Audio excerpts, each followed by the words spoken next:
Good afternoon বন্ধুরা, আমি চলে এসেছি কবিতা। আজকে মেনুটা দেখে নাও। আজকে পনির রান্না করবো, নিরামিষ। আর এই যে নিরামিষ এঁচোড় রান্নাটা হয়ে গেছে, আর ভাত হবে, মাছের ঝোল হবে। এবার দেখো আমি পনিরটাকে কীভাবে করি।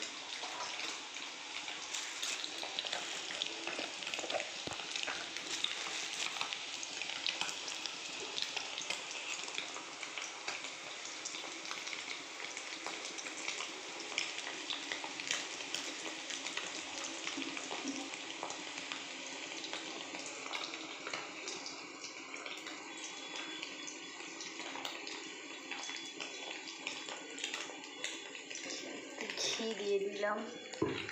নিরামিষ তরকারিতে ঘি দিতে ভালো লাগে। গরম মশলা দেওয়া আছে। এবারে দেখো কেমন হয়েছে নিরামিষ। এগুলো পনিরগুলোকে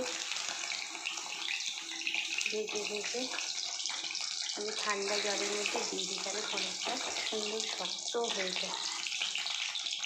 ওকে, পড়ে গেল।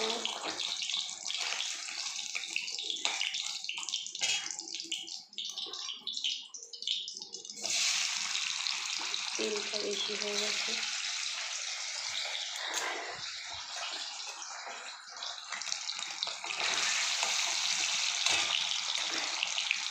পরে দেখো মশলাটা করে নিয়েছি। পোস্ত, আদা, চালমগজ, কাঁচা লঙ্কা, আর দিলাম কিশমিশ দিয়েছি, গোটা গরম মশলা দিয়েছি।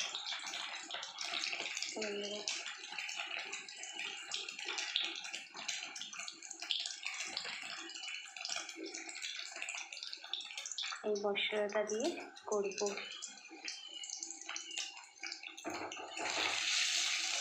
হালকা করে পনিরটা ভেজে না ঠান্ডা জলে দিয়ে দিলে জিনিসটা খুব ভালো থাকে, ভালো হয় আর কি। তেলটা না একটু কমিয়ে নিই, তেলটা একটা বেশি হয়ে গেছে।